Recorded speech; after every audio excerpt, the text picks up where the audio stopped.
Dollar. Dirt and money, no soul. Had to go and get it, ain't no time to kick it. Got a stack and flip for my foes. Dollar. Please tell me you can hear me. Don't turn your back and don't neglect me. Just let me know if you need me. Dollar. Let me watch out for my partners. Keep my money long, get my team strong. Let me run away from my problems. Yo, what's good, original crew, man? We're back. Hey, man, we're back with another ballin' today, man. We got everyone was a suspect in this Broadway dancer's murder. Mm-hmm. Another murder mystery. Mm-hmm. Another murder mystery, y'all. But hey, with that being said, before we get into it, make sure y'all check out the links in the description box. Down below. You already know where to go. If you want to first support, all you got to do is check out down below. Also, if you enjoyed today's video, like it and put a thumbs up. Well, holler, appreciate it. But also, want to give a shout out to the comment of the day. Mm-hmm. We holler, appreciate y'all, man. We always got to continue to shout y'all out as well. Also, if you enjoyed today's video, I already said that. If you're new around here, haven't already hit the subscribe button, man. Join the family. Join the fun. For real, man. But hey, let's get into it. Let's check this out. Let's see what's about. You ready? I'm ready. In December of 2005, a young woman walked down a sidewalk in New York City. There were Christmas decorations on all the buildings and Christmas lights. I mean, it was very festive. But as she walked along, she glanced over at a newspaper stand. And she saw something on the front page of that paper that literally made her stop in her tracks, and not because it was festive. It was awful. Right there on the front page was a picture of the one thing in her life that she'd hoped she would never, ever see again. But before we get into today's story, if you're a fan of the strange, dark, and mysterious delivered in story format, then you've come to the right place because that's all we do, and we upload 2, 3, even 4 times a week. So if that's of interest to you, on the next extremely hot day, sneak into the like button's house and jack their thermostat all the way up to the highest setting. And then once it's there, rip the thermostat off the wall. Also, please subscribe to our channel and turn on all notifications so you don't miss any of our uploads. Okay, let's get into today's story.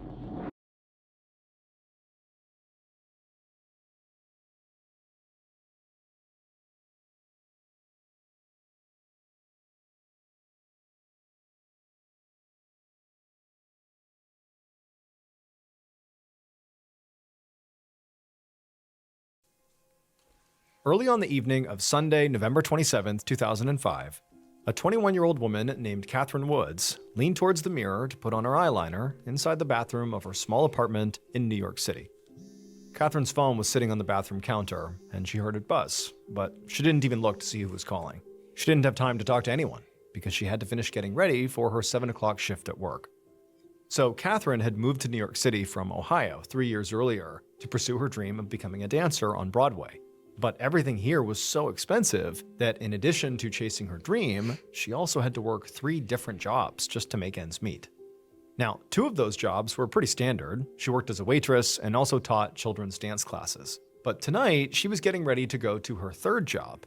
And this job was not really standard at all. In fact, to her, she was sort of embarrassed about it. And because of that, she was keeping it a secret from almost everybody in her life.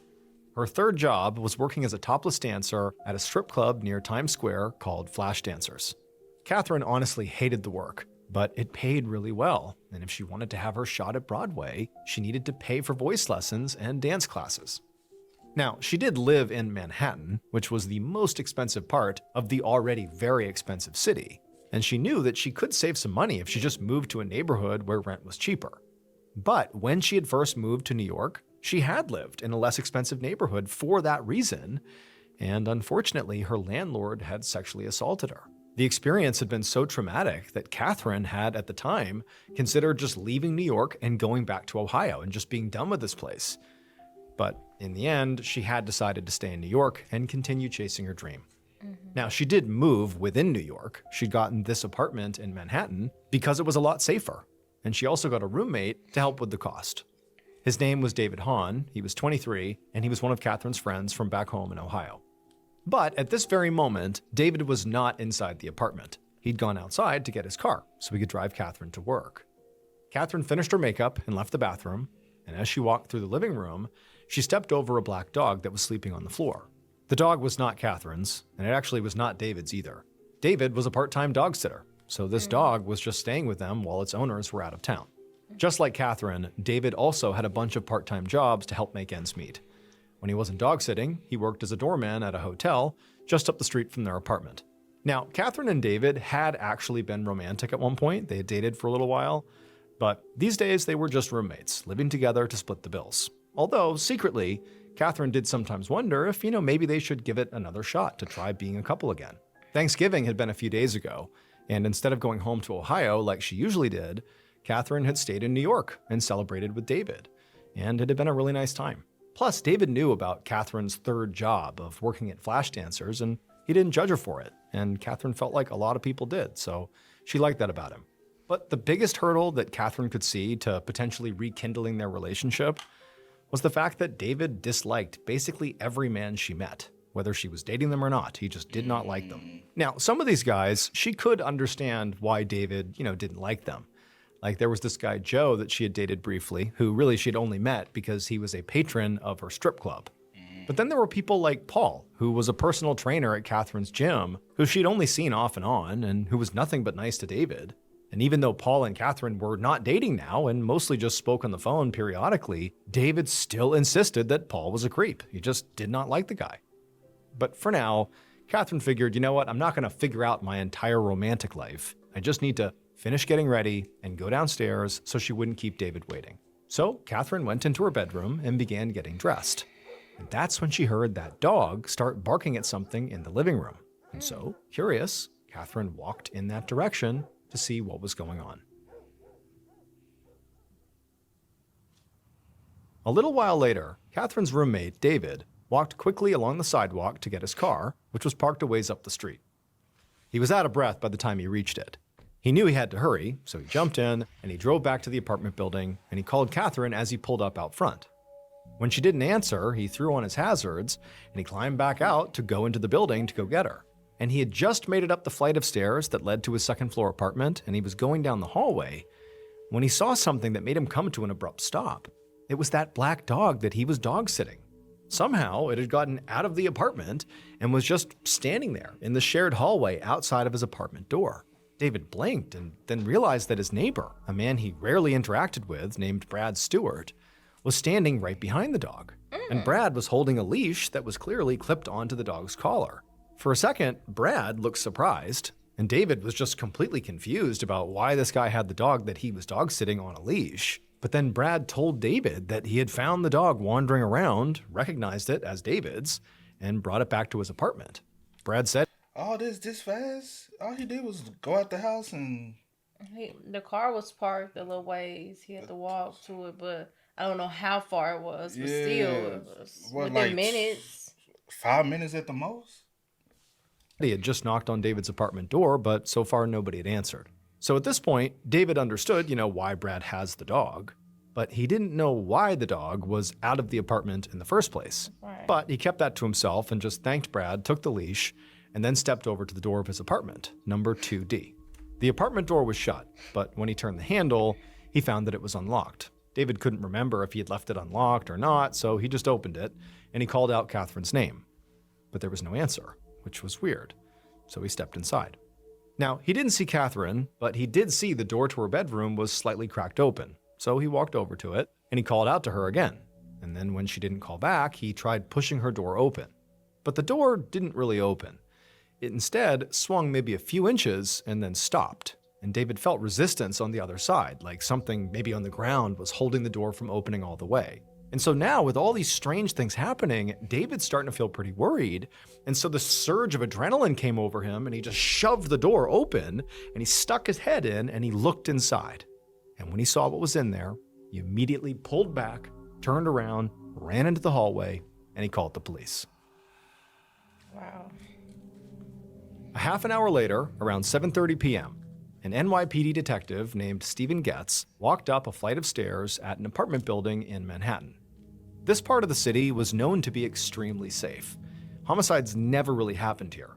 But if the 911 caller had been telling the truth, Getz knew that a potential grisly murder scene was in fact waiting for him in apartment 2D. When he reached the second floor landing, he saw there were already a few other NYPD officers on the scene. And one of them was speaking to this young, skinny guy standing in the hallway who looked really upset, and he was holding a leash that was connected to a black dog. Another officer walked over to Getz and filled him in. He said the man that was being spoken to was the victim's roommate, David Hahn, and he was the one who had found the body and called 911. The victim, Katherine Woods, was inside the apartment in the back bedroom. Getz nodded and then walked down the hallway, past David and the dog, toward the apartment door. His plan was to look at the scene himself before he began questioning anyone. Getz put on some disposable rubber gloves and checked out the door frame to the actual apartment, and then he also looked at the door itself. But he didn't see any damage that could signify forced entry. So he stepped into the apartment, and he saw that the small living room was a little bit messy. But it wasn't like it had been ransacked or something. The futon was pulled out and there were some men's clothes strewn around, but it sort of looked like a typical place that people lived. And so Getz walked through the living room, being careful not to disturb anything, and he went towards what he assumed was the bedroom, where the body was. The door was open just wide enough that Getz was able to get through. And when he stepped through and was inside the room, he saw blood everywhere. It was all over the walls and the furniture, and the room itself looked like it had been completely torn apart. One of the dresser drawers was open, and lots of women's clothing was scattered all over the place, and the mattress had been completely taken off the bed frame and was now lying on the floor, and that's actually what was blocking the door from opening all the way. And then, in the middle of the room, in a pool of blood, lay the body of a young woman. Getz knew from the 911 call that her name was Katherine Woods. He walked over and squatted down next to her for a closer look. She was wearing a t-shirt and underwear, and the t-shirt had a very obvious shoe print on it, like whoever had killed Katherine had stepped on her. And there were at least a dozen stab wounds all over her body. There were also what appeared to be defensive wounds on her hands and arms, which Getz knew meant she must have fought back against her attacker. But the worst injuries she sustained were definitely to her neck. Whoever had killed her had slit her throat so deeply that they had almost decapitated her. And so to Getz, right away, it seemed like whoever killed Katherine had been in an absolute rage. At that point, Getz heard footsteps coming from behind him, and he stood up and he turned around to see that the NYPD forensics team had arrived. Now, the blocked door was making maneuvering in and out of this bedroom pretty difficult, so one of the first things the forensics team did was to pick up the mattress and carefully lean it against the wall, so the bedroom door could now swing open all the way. Then Detective Getz just stepped back and let the forensics team get to work. He watched as they pulled that shoe print off the t-shirt Katherine was wearing, and then also there was a second identical shoe print that was on her bed sheets that they also grabbed. To Getz, both of these prints did appear to be from the exact same shoe, and to the naked eye, these prints appeared, at least to Getz, to belong to very likely an average-sized man. Detective Getz was immediately curious about something, so he stepped out of the bedroom into the living room, and he quickly found a couple pairs of men's shoes lying on the floor. And although the tread of these shoes did not match the prints he had just seen in the bedroom, they did appear to be the exact same size.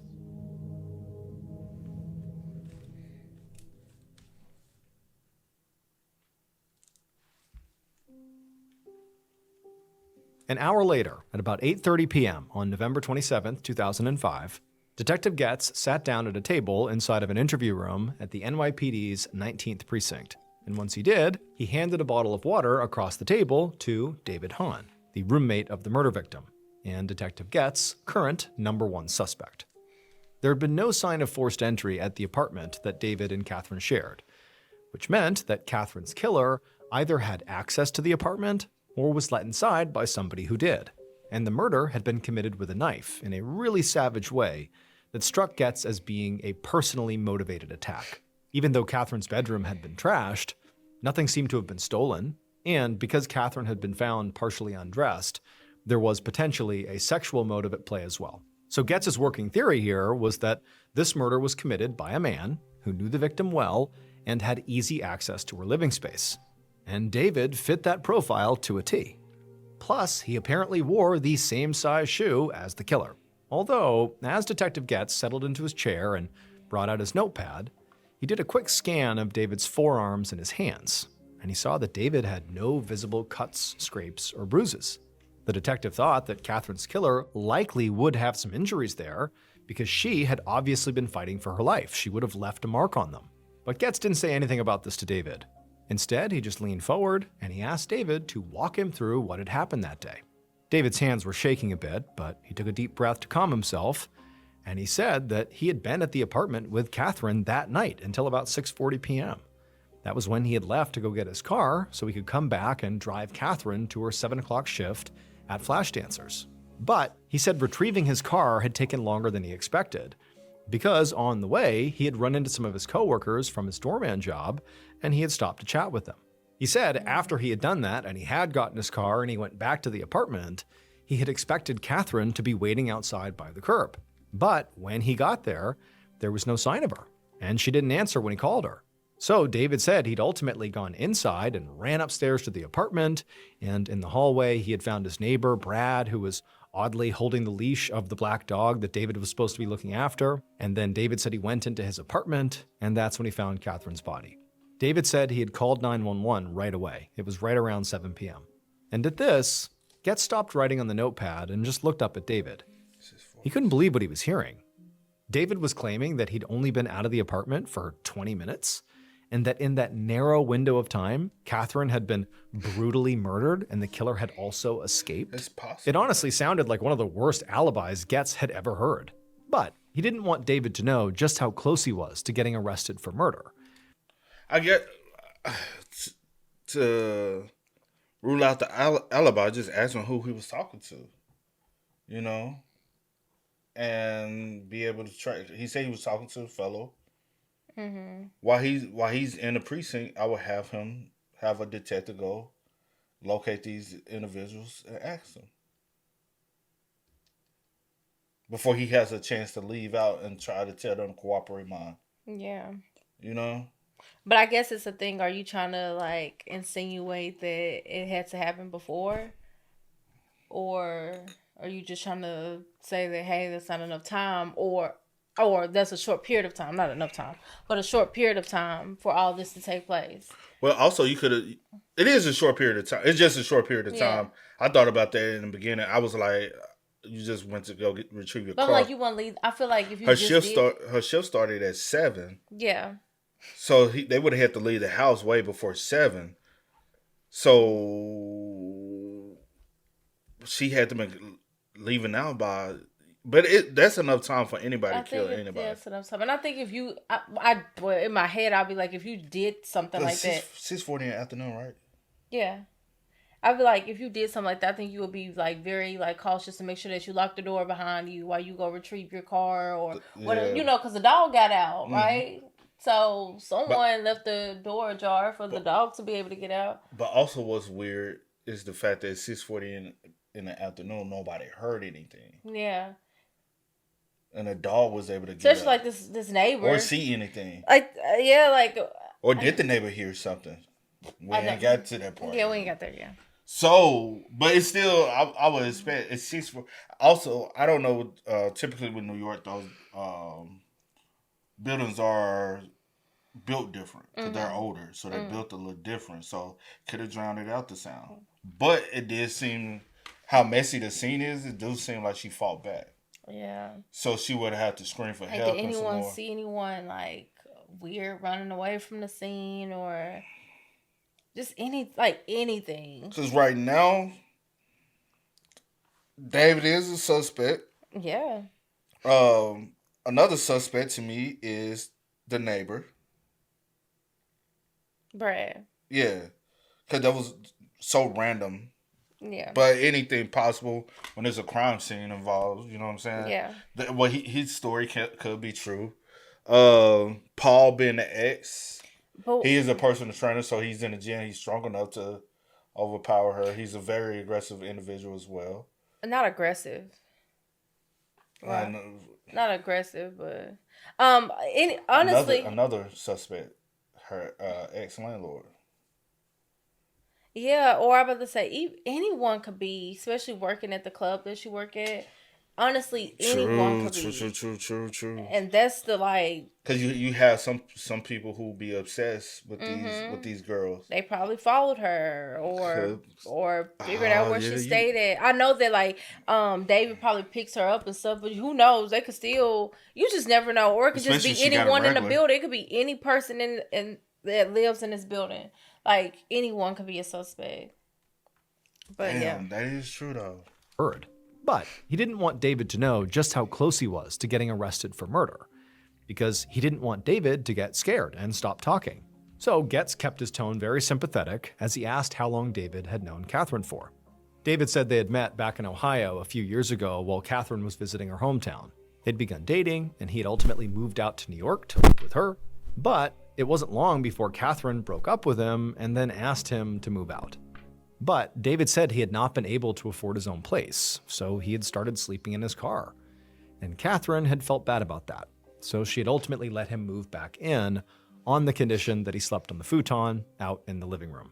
By now, Detective Getz's pen was flying across the page, because David was not just Katherine's roommate, he was her ex-boyfriend. An ex-boyfriend who was the last person to see Katherine alive and discovered her body. Getz was more confident than ever that he was sitting across from Katherine's killer. He told David that everything he was saying was incredibly helpful, but right now, he needed to go check on something. David agreed to wait, and Getz stood up to leave. But he stopped at the door, and he asked David for one last thing before he left.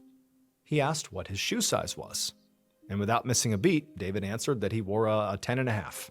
Getz jotted this down, and then he left. What he hadn't told David was the reason he was stepping out of the room was to go get some information from the NYPD's forensics team and the uniformed officers who were currently questioning David's neighbors. And once Getz had that information, he was going to use it to try to catch David in a lie.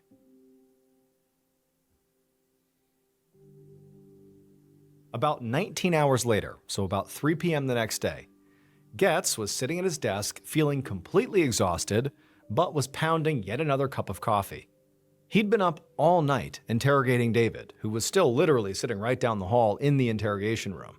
And also, Getz had been going back and forth with the forensics team and other officers and detectives who were out in the neighborhood, and he still had loads more to do before he could finally go to sleep.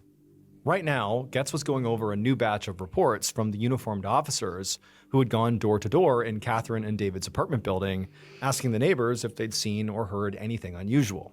And just like Getz had hoped, the information they were getting did contradict pieces of David's story. David claimed that he had left the apartment at about 6:40 p.m. and said that at that time, Katherine was fine. But two neighbors said they heard screams coming from the apartment before 6:40 p.m. The man in the unit directly above David and Katherine said he had heard 3 screams at 6:28 p.m. And the people in the unit next door to David and Katherine said they'd heard screaming, barking, and the sound of furniture moving around even earlier, between 5:45 and 6 p.m. Now, none of these neighbors had done anything about these noises because the noises had stopped pretty quickly. And then there was Brad Stewart, the neighbor who had said he had found the black dog. Brad told police that when he ran into David in the hallway, it was sometime between 6 and 6:30. But David had said that he went back up to the apartment and found Katherine's body at about 7 p.m., a full half hour later. Now, Getz knew witnesses were often bad with time. Yeah. And in a dense New York City apartment building, there were lots of noises coming from lots of units. But still, it looked to him like David's alibi had serious problems. And so the detective sat back and had some more coffee, and then his phone rang. He picked it up, and it was the forensics team with an update about those shoe prints that were on Katherine's shirt and the bed sheets. And the prints were indeed left behind by a roughly average-sized man.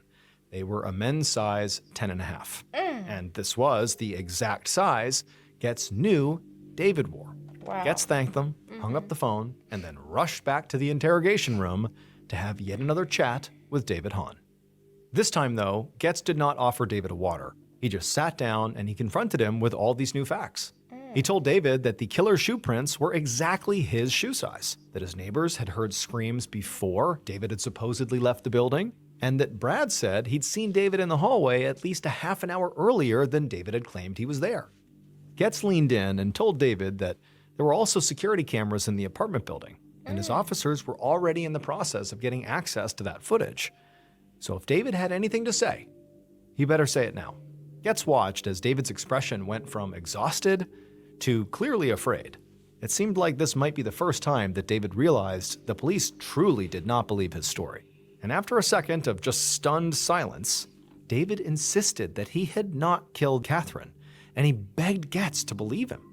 But when Getz just glared back at him completely unmoved, David launched into a whole new story, one he had not mentioned at all over the last 20 hours of interrogation.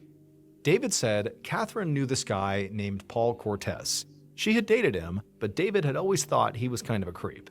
And David said Katherine had told him that Paul was obsessed with her. So David said the police really ought to go investigate Paul, not him. To Getz, this seemed like a desperate last-minute attempt to cast suspicion on somebody else. But he knew he did have to follow every lead, so he did write down Paul's name and told David they'd look into it. When Getz finally left the station for the evening, David was still in the interrogation room, and reporters from all the daily papers were beginning to assemble right outside.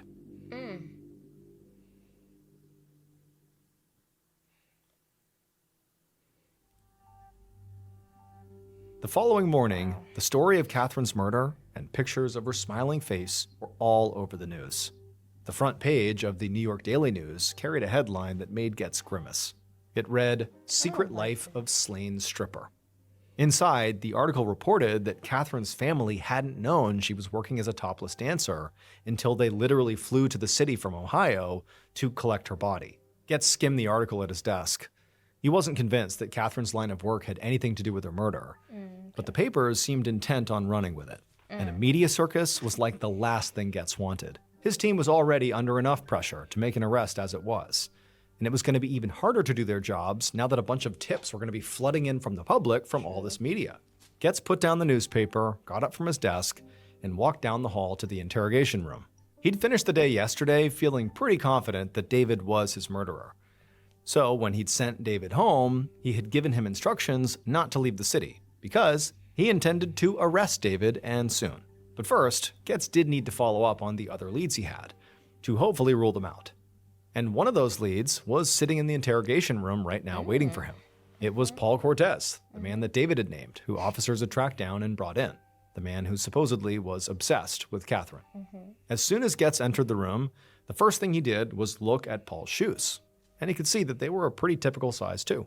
At a glance, they looked like they could also be a 10.5. Getz also looked for scratches or bruises on Paul's skin, in particular on his forearms and his hands. And he did see one. There was a small injury on one of Paul's fingertips. Getz asked about it, and Paul said his finger had just gotten pinched between a couple of weights at the gym. Paul was very calm and soft-spoken, and he said he'd heard all about Katherine's death in the papers, and he just wanted to help if he could. When Getz told him that they'd gotten his name from David Hahn, Paul just kind of rolled his eyes and said, David had always been jealous of his relationship with Katherine. Paul explained that he had met Katherine at the gym about a year ago, and they'd been dating off and on ever since. At the time of Katherine's death, he said they had been off, but Paul said he still cared about her and had hoped that maybe one day they might get back together. Paul told Getz that he hadn't actually seen Katherine on the day of her death, but that he had actually spoken to her on the phone earlier that afternoon, which was not unusual. The two did speak on the phone from time to time. That's all it was. Paul said he actually had tried calling her a second time that day, but she didn't answer. But Paul said he really didn't think much of it. And then Paul said that night he wound up going shopping with some friends and then also to a local bar to watch the Jets game at about 8:30. Getz made a note to follow up on Paul's alibi. Then he asked Paul if he had any idea who might have killed Katherine. Paul thought for a moment, and then his eyes lit up. And he said there had been some stalker guy named Joe who'd been one of Katherine's regulars at the strip club. Months ago, he'd somehow gotten Katherine's phone number and had reached out to her outside of the club. And around that same time, Katherine had actually gotten roofied during one of her strip club shifts. A roofie is called the date rape drug. It basically makes you incapacitated and effectively unconscious. You don't remember anything. People will be given a roofie and then be sexually assaulted. That's often its use. And even though he'd never been able to prove this, Paul always suspected it had been Joe who gave Katherine that roofie.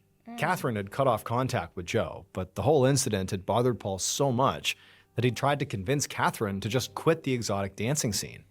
But she refused. Paul admitted that he actually went on to call Katherine's father to tell him how worried he was about her. And Katherine had been so mad about that she stopped talking to Paul for weeks. And so Getz jotted all this down and then asked Paul if he knew how to get in touch with this guy Joe. Paul said he didn't have Joe's number, but it was definitely in Katherine's phone. Because the last time Paul ever spoke on the phone with Katherine, on the afternoon of her death, she had mentioned something that really surprised him. She said that after months of silence, Joe had started calling her again, completely out of the blue. And at this, Getz studied Paul's face, looking for any hint of deception. This whole Joe story seemed like it might just be a way to deflect suspicion from Paul himself. but it really didn't feel like Paul was lying here.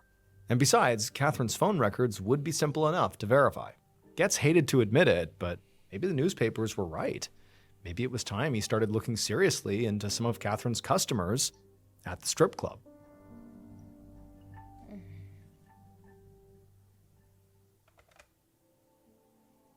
The following afternoon, on Wednesday, November 30th, Detective Getz was feeling really annoyed as he hung up the phone at his desk. It had been a call from another reporter, but Getz hadn't made an arrest yet, so he was staying tight-lipped. But for now, he just turned his focus back to the stack of papers on his desk. They were Katherine's cell phone records, which he'd subpoenaed yesterday, and they showed that Paul had been telling the truth.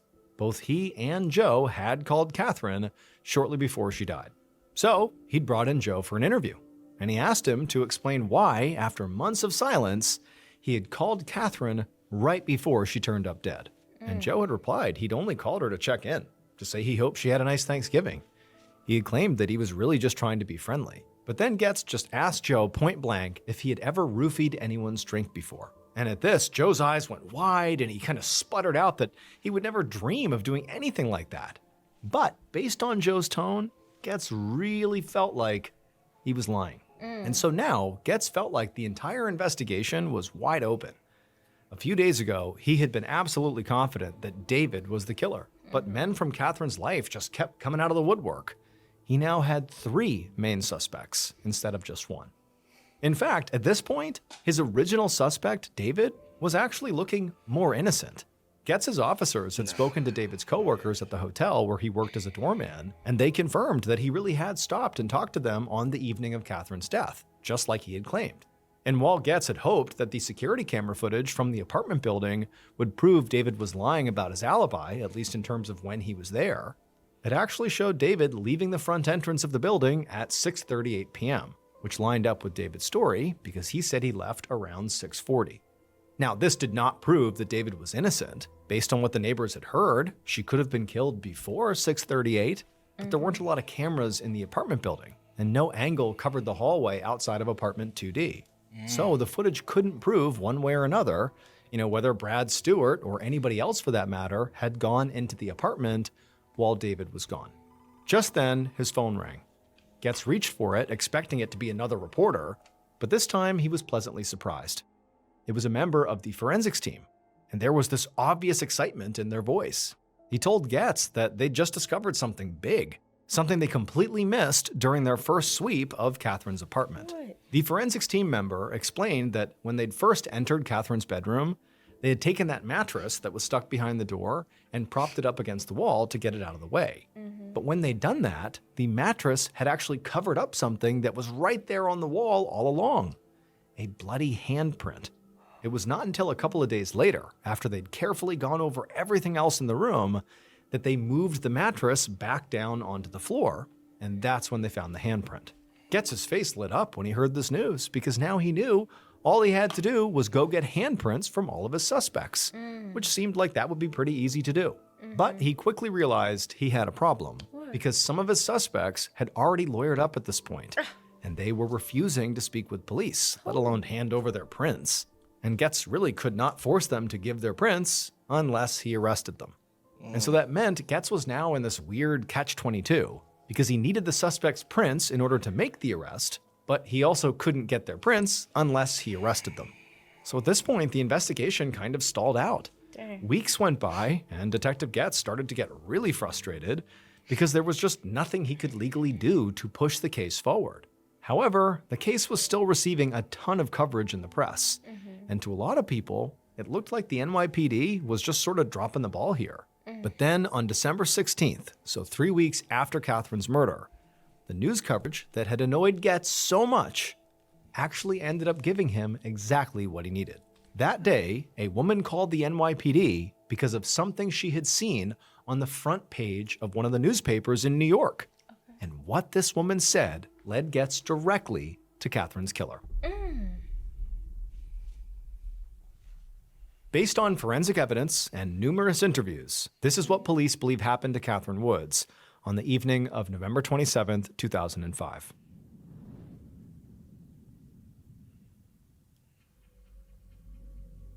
Shortly after 6:40 p.m., the killer climbed the stairs inside of Katherine's apartment building. They knew that at that very moment, she'd be getting ready for another shift at Flash Dancers. And the fact that she even worked there secretly really bothered the killer way more than they would ever let on. The idea of Katherine dancing and giving her attention to other men made the killer so jealous they couldn't even stand it. Now, the killer had tried to talk with Katherine and win her over, but she had rejected him. So the time for talking was over. And so the killer quietly walked up to the door of apartment 2D and reached down and turned the handle, which was unlocked. As they slipped silently into the apartment, the killer brought out the knife that they had hidden inside of their sweatshirt. But then something they had not anticipated happened. There was this dog lying on the apartment floor that got up and began to bark at them. For a moment, the killer thought about just abandoning the plan and leaving. But then Katherine, alerted by the dog, came out of the bedroom and looked right at the killer and saw the knife in their hand. Katherine screamed and ran right back into her bedroom, the very bedroom that she had made explicitly off limits to the killer. And just thinking about that, the surge of anger suddenly overtook them, and the killer charged into the room after her. Katherine was already on the other side of the bed, lifting up the mattress as a sort of barricade. But the killer just forced their way past it, and they grabbed Katherine from behind. But Katherine, she fought back. She began thrashing around, doing everything she could to break free. But she couldn't. And so they struggled and began smashing into the furniture and knocking things down all over the room. And it was around this point that the killer lifted up that knife they had brought, and they slit her neck as deep as they could. But even then, even with this fatal wound, Katherine kept on fighting. And she was so vicious that the killer actually had to brace themselves against a wall just to keep their balance.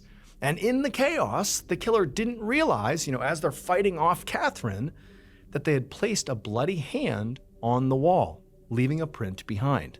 Finally, when Katherine fell to the floor, the killer was still blinded with their rage, and they just got down there and began stabbing her over and over again. And then finally, when Katherine stopped moving, the killer just jumped up and ran out of the apartment. But when they got into the hallway, they realized that black dog that had barked at them had gotten out. Now, the killer wanted the dog back in the apartment, but the dog was clearly on edge. They were still barking at the killer. And so instead, the killer just shut the apartment door, trapping the dog in the hallway. And then the killer fled the apartment building out the back door, where there was no security camera. And for weeks, the killer was not caught, until their violent past came back to bite them. Several weeks after Katherine's murder, a young woman who didn't know Katherine was walking down the streets of New York when she noticed a newspaper. And on the cover of this newspaper was plastered the face of the killer, who was currently a suspect in a murder case. And this woman was horrified because she knew this person. They, the killer, had sexually assaulted her about a year earlier, but she had never filed a police report. But after seeing that this horrible person was being actively accused of murder, she called the NYPD and she told them what she knew. And the NYPD's Special Victims Unit used this woman's accusation as the basis to arrest the killer. Okay. And finally, once they were under arrest, Getz was able to get their handprint. And those prints did in fact match the bloody handprint found on Katherine's wall. They belonged to Katherine's on-again, off-again boyfriend, Paul Cortez. David's suspicions of Paul had been right all along. Paul was a creep who had assaulted at least one other woman before he killed Katherine. Data collected from nearby cell towers would prove... Didn't Ballin also say he met her at the club? He met her at the gym. Paul.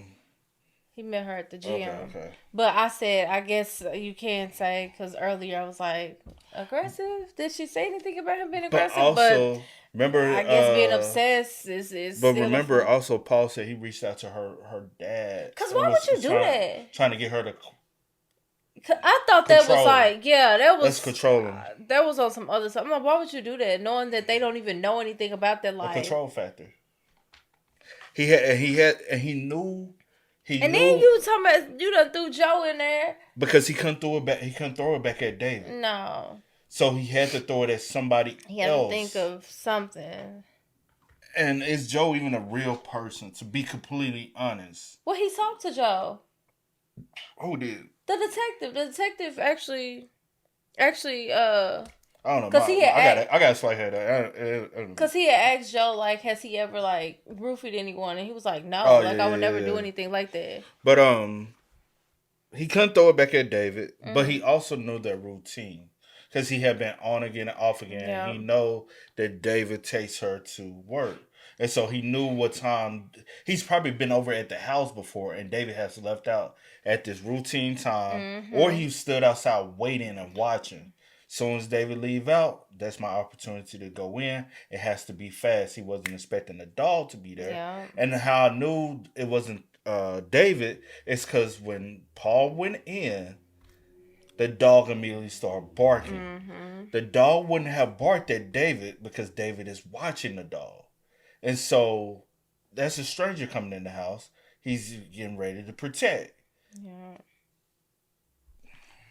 And they had to... Paul and Katherine had to been off at this point because they're always on again, off again. But at this point, for her to be startled by him, they had to be off. Because we don't even know what y'all conversation was on either. Exactly. You know what I'm saying? It could have been something that was totally off-putting, and she was just like, "I'm like, no."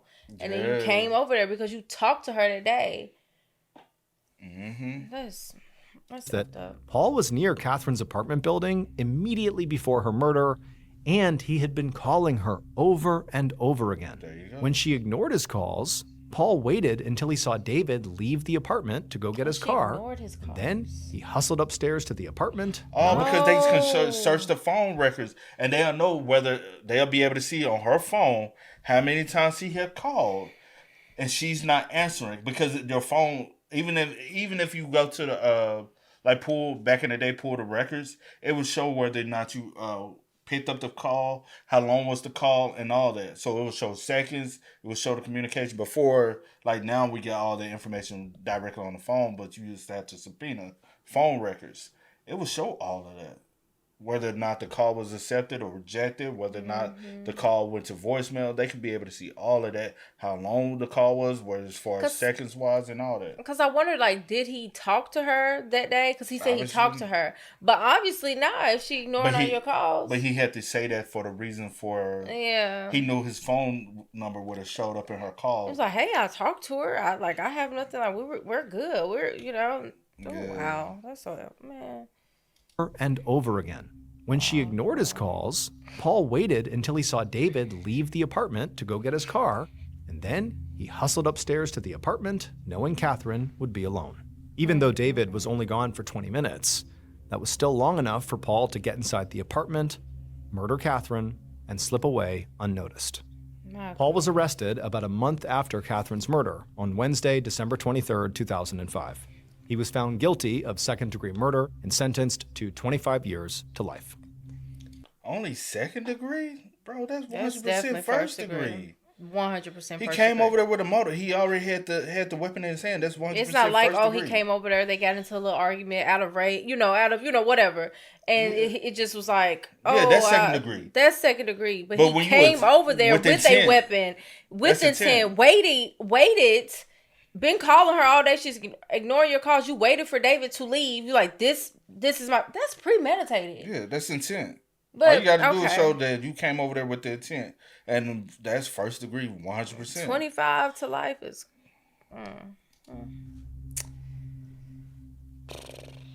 R.I.P. to Katherine, bro. All right, what you said. And I'm sure David kind of also beats himself up. Yeah. Because he's like, if I never left the house, possibly could have saved her.